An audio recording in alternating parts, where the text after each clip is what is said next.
Everyone on paper, the Forest Park Trojans look like a big favorite to win the Class D girls basketball district at Bessemer, but the Watersmeet Nimrods had something to say about that in the opener inside the House of Noise in Bessemer. The Nimrods, led by former University of New Mexico men's coach Norm Ellenberger, bestowing some knowledge on the ladies just prior to this one, and he's making the girls have a little bit of fun as well. First quarter for Forest Park, Lexi Gussard inside Caitlin Shamian for two, and the Trojans take the early lead.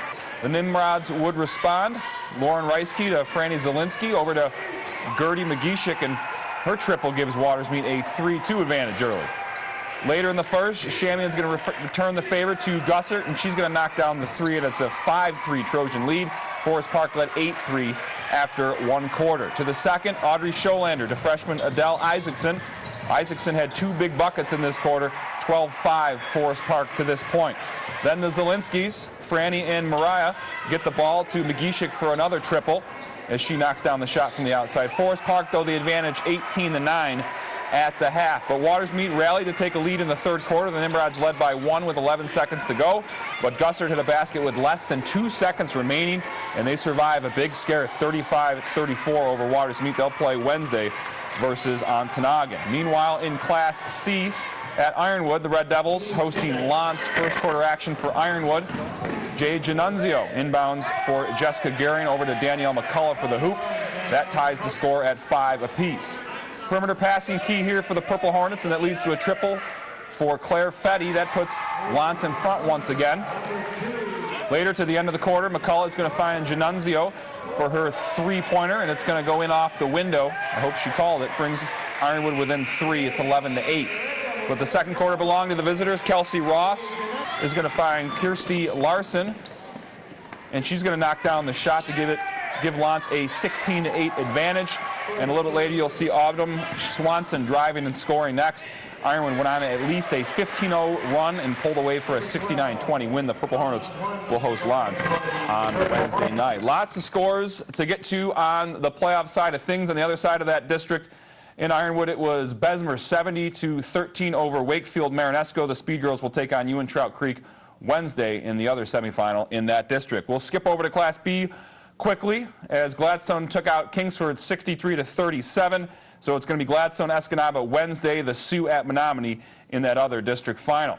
Meanwhile, to Class C, and Manistique's Calissa Gennaro, 20 points for the Emeralds as they knock off Rudyard 71-50. St. Ignace will play Manistique in Manistique on Friday after a 73-14 win over Newberry this evening. Elsewhere in Class C, West Iron County knocks out Norway 62-42 thanks to Jackie Warren's 26 points. They'll take on Iron Mountain, who knocked off Stevenson 54-42. So it's West Iron County, Iron Mountain Wednesday at 7 p.m. Meanwhile, Detour 53-24 over Maplewood Baptist. They'll take on Pickford. They were 54-21 winners over Mackinac Island in Class D. It's, Detour versus Brimley in the semifinals. Pickford versus Cedarville Wednesday night from Detour.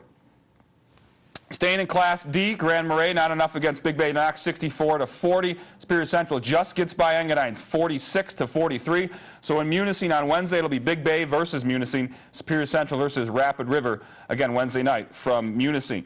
Elsewhere, North Dickinson 46-41 over Mid-Peninsula. Chelsea Stroud 26 points for the Nordics. They'll face North Central in Powers Wednesday night. Bark River at Carnegie in the other semifinal there. And finally, Dollar Bay, a big win over Lakeland and Hubble, 39-34. We'll call that a minor upset. Dollar Bay will face Berga on Wednesday, and Lake Lynn, Jeffers, and Chassell will be the other semifinal there. And if you didn't get any of that, head to our website, uppermissionsource.com. In the sports section, you'll find all the matchups and potential matchups that you can possibly find right there on the Friday Night Fever page. To high school hockey.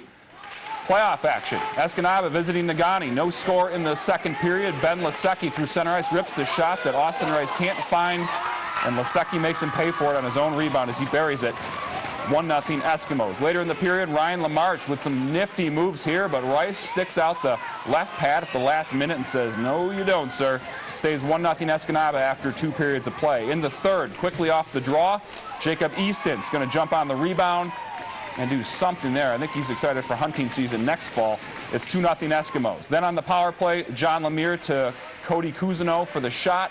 The rebound's going to go to Nick Vandermissen for the goal. 3-0 at this point, and that would be your final, as Escanaba will play the winner of Tuesday's Kingsford Marquette game on Thursday. One other hockey score to get to real quick.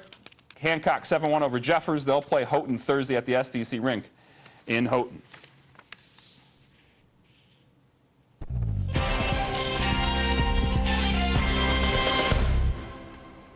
Nomination number 1 from the Munising Superior Central boys game, February 18th. Nobody can get their hands on the ball here.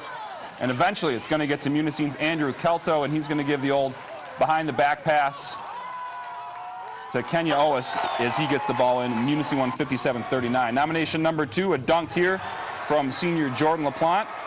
And he'd be followed up by another one by junior Dylan Gordon as ETC beats Dollar Bay 74-31. And the third one I don't think we have time to get to. DeAndre Taylor from NMU knocks down a buzzer beater over Saginaw Valley on Saturday. And it was quite something. They win 74-72, as I said, over the Cardinals. So go to the website and vote for your favorite one. All right. Thanks, Mike.